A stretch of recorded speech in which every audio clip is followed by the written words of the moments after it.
सरस्वती वाजेभिर्वाजिनीवती यज्ञं वष्टो धिया वसुः। आज बसंत पंचमी का पावन पर्व है। ये पर्व विद्या, ज्ञान, कला की देवी की विशेष आराधना के लिए जाना जाता है। तो आइए वसंत पंचमी की अनंत शुभकामनाओं के साथ स्वागत करते हैं, अभिवादन करते हैं आपका इस विशेष कार्यक्रम सुप्रभातम में। मैं हूं लता वशिष्ठ आपके साथ।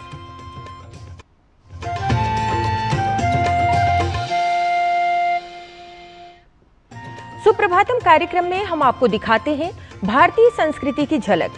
स्वास्थ्य से संबंधित आवश्यक बातों के साथ ही आपको यहाँ यौगिक क्रियाओं का अभ्यास भी कराया जाता है और शरीर के साथ साथ मन और वाणी के उत्तम स्वास्थ्य के लिए संस्कृत भाषा का ज्ञान भी कराया जाता है। तो चलिए कार्यक्रम की शुरुआत करते हैं आज के पंचांग के साथ। आज का पंचांग युगाब्द 5127, विक्रम संवत 2082, शक संवत 1947, उत्तरायण, माघ मास, शुक्ल पक्ष, पंचमी तिथि, शुक्रवार, पूर्वा भाद्रपद नक्षत्र। आज का दिन सभी के लिए मंगलमय हो।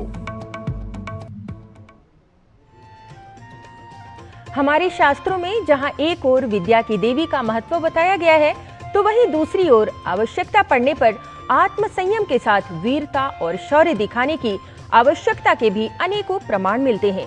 आइए आज सुभाषित के माध्यम से जानते हैं कि वस्तुतः वीर किसे कहते हैं।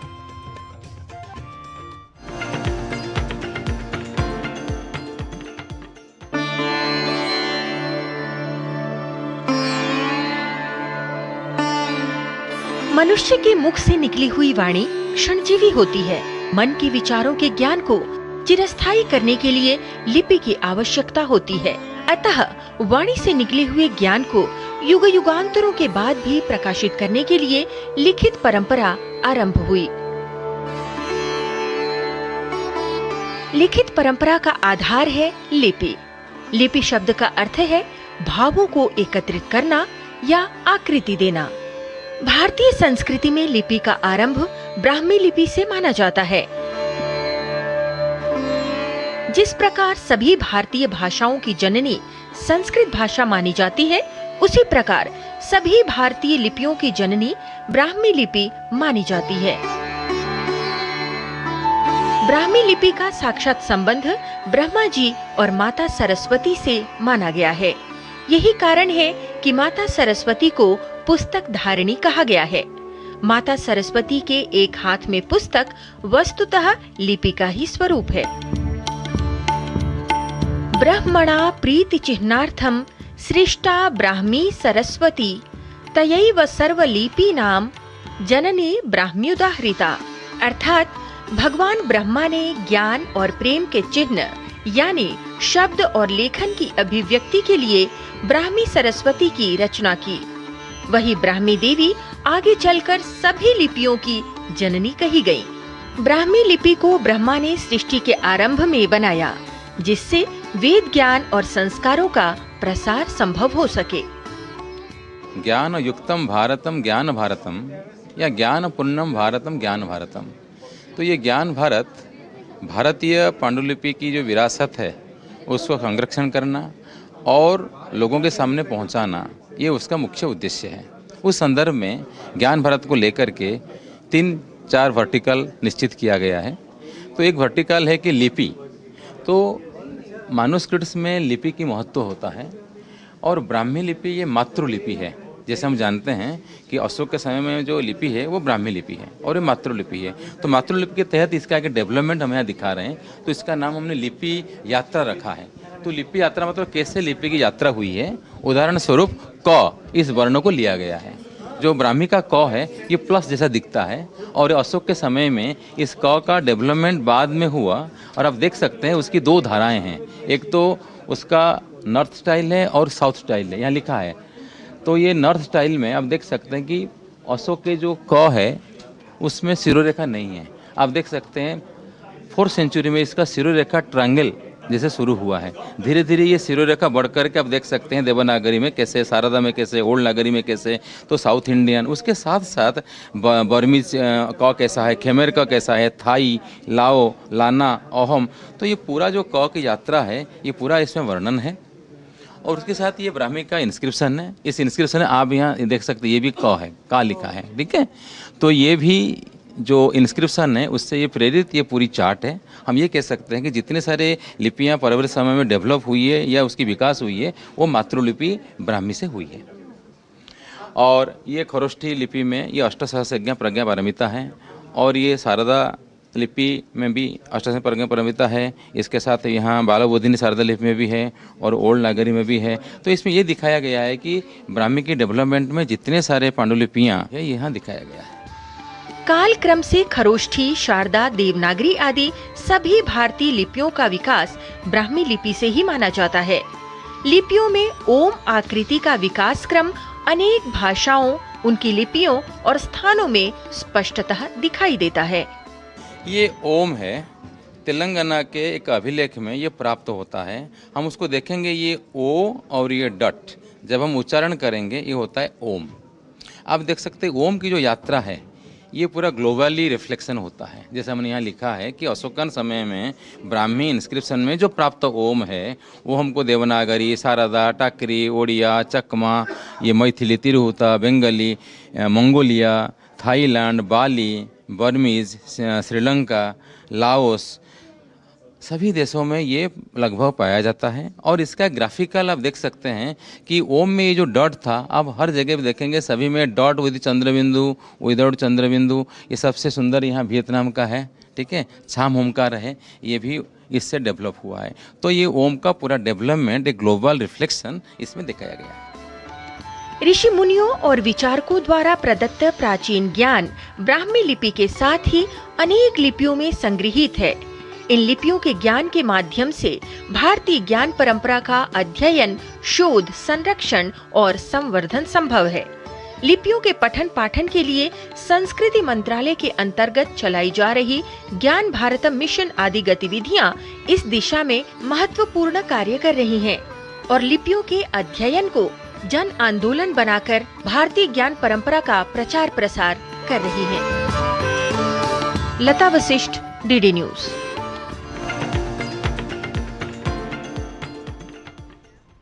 तो आप देख रहे थे भारतीय ज्ञान परंपरा, जिसमें आपने जाना कि किस तरह से लिखने की परंपरा भारतीय शास्त्रों की प्रारंभ हुई, जो कि आज तक चली आ रही है। ये लिखने की परंपरा जो कि ब्राह्मी लिपि से आरंभ होती है। चलिए कार्यक्रम में आगे बढ़ते हैं और अब देख लेते हैं आज का सुभाषित, जो एक वीर किस प्रकार का होना चाहिए इसके विषय में बता रहा है।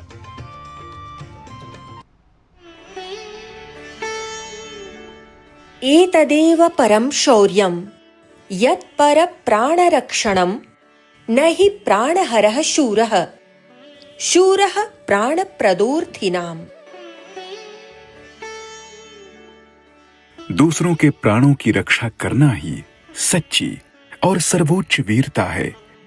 जो दूसरों के प्राण लेता है वह वीर नहीं होता। वीर वही है संकटग्रस्त लोगों को जीवन दान देता है। Protecting the lives of others is the truest and highest form of bravery. One who takes the lives of others is not a hero. A true hero is one who gives life to those in distress.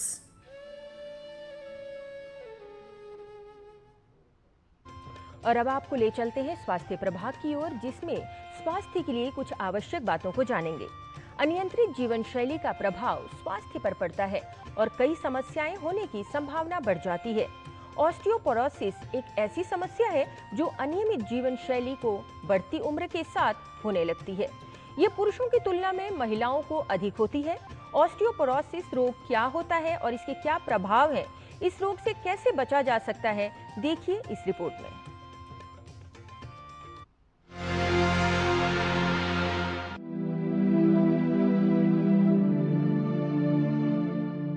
Osteoporosis की समस्या काफी लोगों को प्रभावित करती है। अनियमित जीवन शैली और बढ़ती उम्र के साथ ऑस्टियोपोरोसिस की संभावना भी बढ़ जाती है।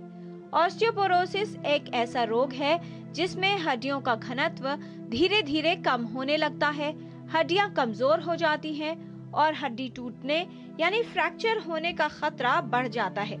ऑस्टियोपोरोसिस एक ऐसी बीमारी है जिसमें हड्डियां धीरे धीरे पतली और कमज़ोर हो जाती हैं, जिसका मतलब ये है कि वो अपनी मजबूती खो देती हैं और फ्रैक्चर होने के चांसेस या टूटने के चांसेस उनके बढ़ जाते हैं। कॉमनली ये अफेक्ट करती हैं कूल्हे को, कमर को और कलाई की हड्डी को। एक साइलेंट बीमारी है जिसका पता यूजुअली हमें तब पता चलता है जब इसमें फ्रैक्चर हो जाता है। इसके और लक्षण जो हैं वो कुबड़ आना, हड्डियों कमर में दर्द होना और हल्की चोट से फ्रैक्चर हो जाना है। कई ऐसे कारक हैं जो ऑस्टियोपोरोसिस की संभावना को बढ़ाते हैं। बढ़ती उम्र, आहार में पोषक तत्वों की कमी, विटामिन डी और कैल्शियम की कमी, शारीरिक क्रियाएं कम करना, व्यायाम न करना, सूर्य की रोशनी में न रहना या बाहर न निकलना, ऐसी जगह रहना जहां सूरज की रोशनी न आती हो, चाय व कॉफी का अधिक मात्रा में सेवन, तंबाकू व शराब का अधिक सेवन ऑस्टियोपोरोसिस के खतरे को बढ़ा देता है। इसकी जो डायग्नोसिस है वो यूजुअली डेक्सा स्कैन से की जाती है, जिसमें हमें बोन मिनरल डेंसिटी का पता चलता है और WHO गाइडलाइन से इनकी डायग्नोसिस बनाई जाती है। मेनोपॉज के बाद जो हमारे हार्मोन्स का विड्रॉल है उसकी वजह से हड्डियां कमज़ोर हो जाती हैं और ऑस्टियोपोरोसिस की बन जाने के चांसेस बढ़ जाते हैं।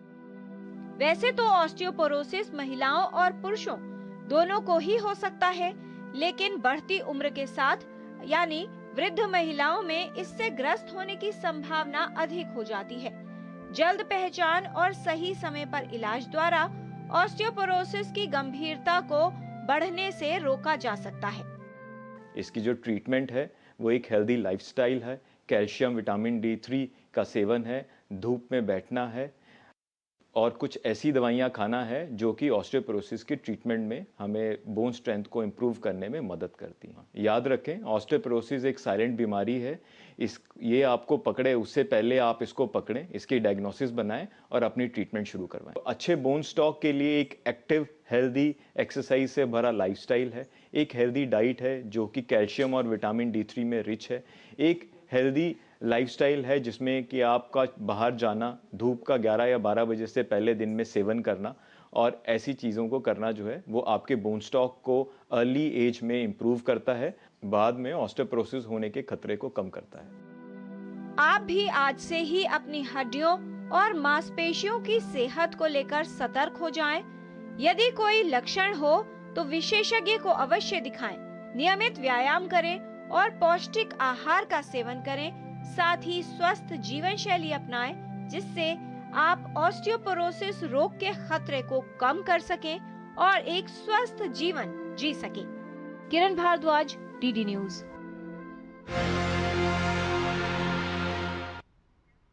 और कार्यक्रम में अभी समय है एक ब्रेक का। ब्रेक के बाद लौटेंगे तो स्वास्थ्य क्रम को ही आगे बढ़ाएंगे, यानी योग प्रभाग देखेंगे। आप देखते रहिए DD न्यूज।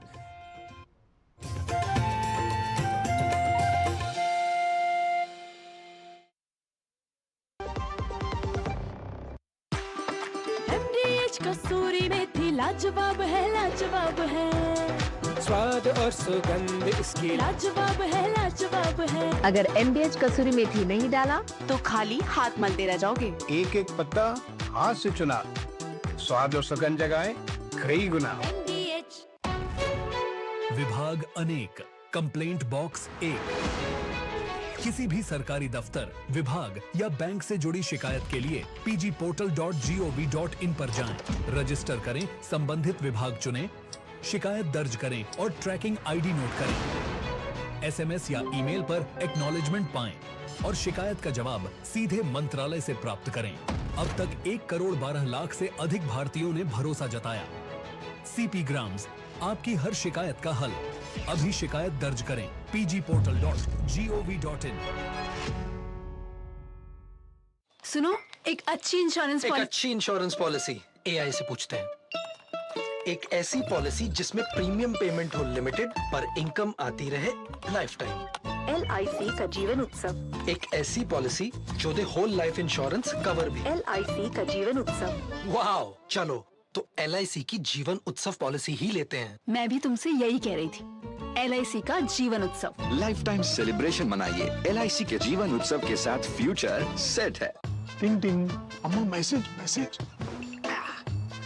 मैं आपके मौसा के चाचा का नाती का पोता, शादी का कार्ड मैसेज में भेजा है, डाउनलोड करिए और आशीर्वाद दीजिए। मैं तो आपको जानती भी नहीं, फिर भी शादी का कार्ड खोलूं?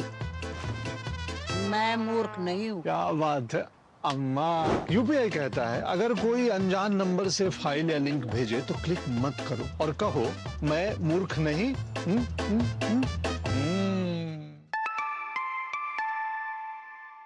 जाइए आप भी किसी का टेस्ट लीजिए।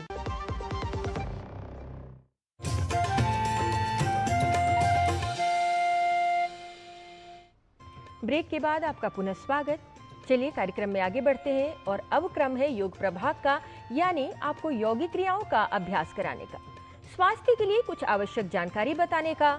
तन स्वस्थ तो मन स्वस्थ। योग द्वारा संपूर्ण स्वास्थ्य प्राप्त किया जा सकता है। इसके लिए आवश्यकता होती है नियमित रूप से योगिक क्रियाओं को अपनाने की।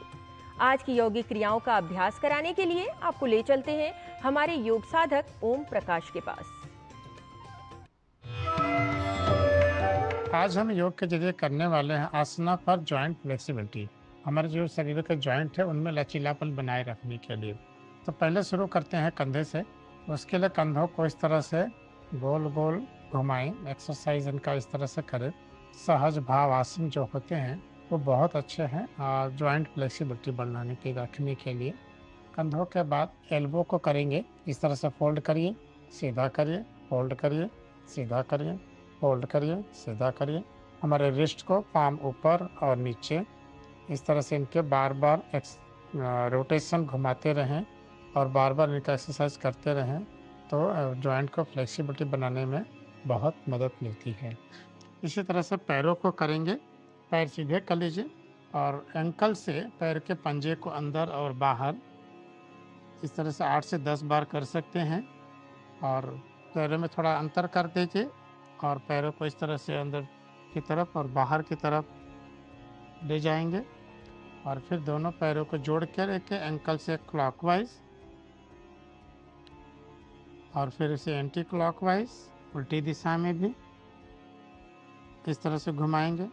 और घुटनों की फ्लेक्सिबिलिटी के लिए इस तरह से दोनों हाथों से पकड़ लीजिए पैर के थाइस को और नीचे के लोअर पैर को ऊपर और नीचे इसे अप एंड डाउन करेंगे, जिससे घुटने में फ्लेक्सिबिलिटी अच्छी बनी रहती है। इस तरह से गोल गोल घुमाएंगे, फिर उसे उल्टी दिशा में भी घुमाएंगे। सेम इसी तरह से दूसरे पैर से भी करते हैं। तो इस तरह से हमारे शरीर के जोड़ों में फ्लेक्सिबिलिटी बनी रहती है। फिर दूसरी दिशा में ये सहज भाव आसन बहुत हेल्प करते हैं हमारे सभी जोड़ों को लचीलापन बनाए रखने के लिए।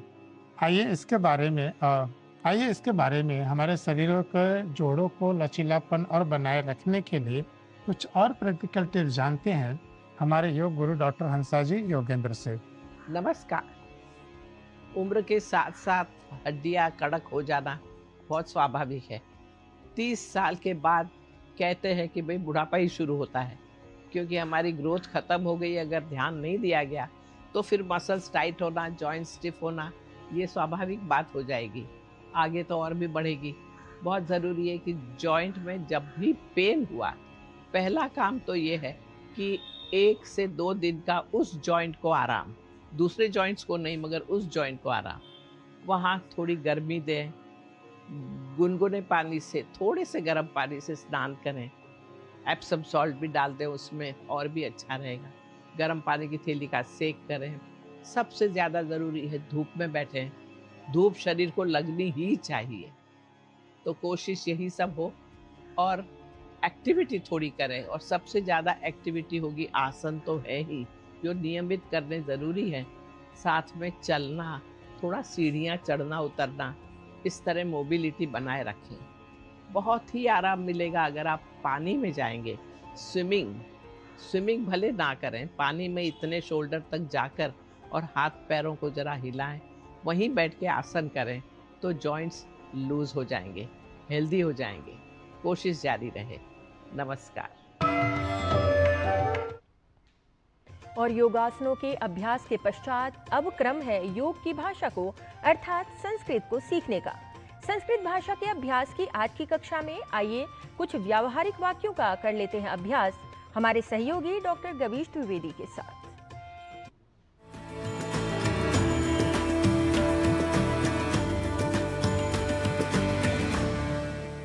नमो नमः मित्राणि, संस्कृत पाठशालायाः एतस्यां कक्षायां भवतां सर्वेषां स्वागतम्। मम नाम गवीशः। संस्कृत की पाठशाला में आज हम आपको शिष्टाचार के कुछ वाक्य सिखाएंगे जिनके प्रयोग से आप संस्कृत संभाषण के क्रम में आगे बढ़ सकेंगे। आपसे विनम्र अनुरोध है, आप इन वाक्यों को कहीं लिख लें और बार बार इनका अभ्यास करें। आइए सीखते हैं इन वाक्यों को। वाक्य यदि हो, समझे क्या, ज्ञातम किम, ज्ञातम किम, इस प्रश्न का उत्तर सुनाओ। एतस्य प्रश्नस्य उत्तरम श्रावय, एतस्य प्रश्नस्य उत्तरम श्रावय। वाक्य यदि हो और एक बार सुनाओ तो संस्कृत में बोलेंगे पुनः एकवारं श्रावय, पुनः एकवारं श्रावय। गणित का एक भी प्रश्न हल नहीं किया, गणितस्य एकस्य अपि प्रश्नस्य समाधानं न कृतम्, गणितस्य एकस्य अपि प्रश्नस्य समाधानं न कृतम्। ऐसा करोगे तो परीक्षा में क्या होगा? यदि यह कहना हो तो संस्कृत में बोलेंगे एवं चेत परीक्षायां किम भवेत्, एवं चेत परीक्षायां किम भवेत्। क्या कोई भी नहीं जानता? कश्चन अपि न जानाति किम, कश्चन अपि न जानाति किम। यदि कहना हो तुम सब इस प्रकार से अभ्यास करो तो संस्कृत वाक्य बनेगा यूयम एवं प्रकारेण अभ्यासम कुरुथ, यूयम एवं प्रकारेण अभ्यासम कुरुथ। यदि तुमने समझ लिया तो कुछ सुनाओ। यदि त्वम अवगतवान तर्हि किंचित श्रावय, यदि त्वम अवगतवान तर्हि किंचित श्रावय। वाक्य यदि हो आज इतना ही पर्याप्त है तो संस्कृत में बोलेंगे अद्य एतावद एव पर्याप्तम, अद्य एतावद एव पर्याप्तम। इस अनुच्छेद को पूरा करके समाप्त करेंगे। यदि यह कहना हो तो बोलेंगे एतम अनुच्छेदम पूर्णम कृत्वा समापयाम, एतम अनुच्छेदम पूर्णम कृत्वा समापयाम। वाक्य यदि हो कल इसे अच्छी तरह से पढ़कर आना तो बोलेंगे श्वः एतत् सम्यक् पठित्वा आगच्छत, श्वः एतत् सम्यक् पठित्वा आगच्छत। क्या घर पर कुछ पढ़ते हो? यदि यह वाक्य हो तो कहेंगे अपि गृहे किमपि पठथ, अपि गृहे किमपि पठथ। मित्रों, आज के अंक में हमने कुछ वाक्यों को सीखा है, व्यवहार के कुछ वाक्यों को सीखा है। आप करिए इनका अभ्यास। व्यवहार में आने वाले ऐसे ही कुछ और वाक्यों को लेकर आपके समक्ष होंगे उपस्थित। तब तक के लिए नमस्कार, नमो नमः।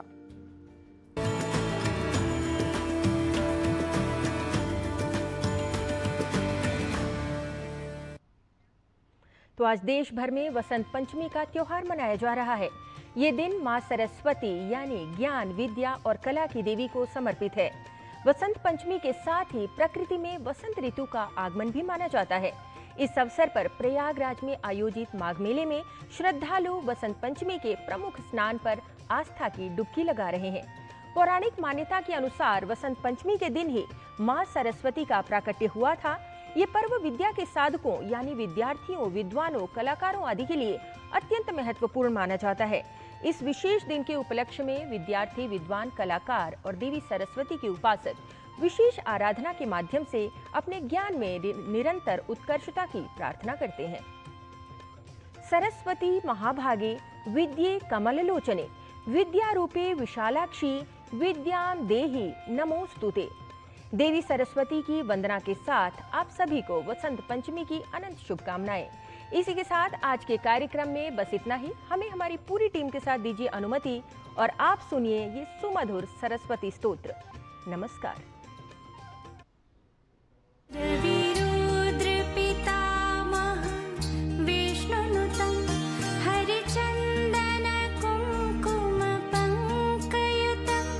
मुनिवृन्द गजेन्द्र समानयुतं तव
भारत की सेना ने स्ट्राइक की है।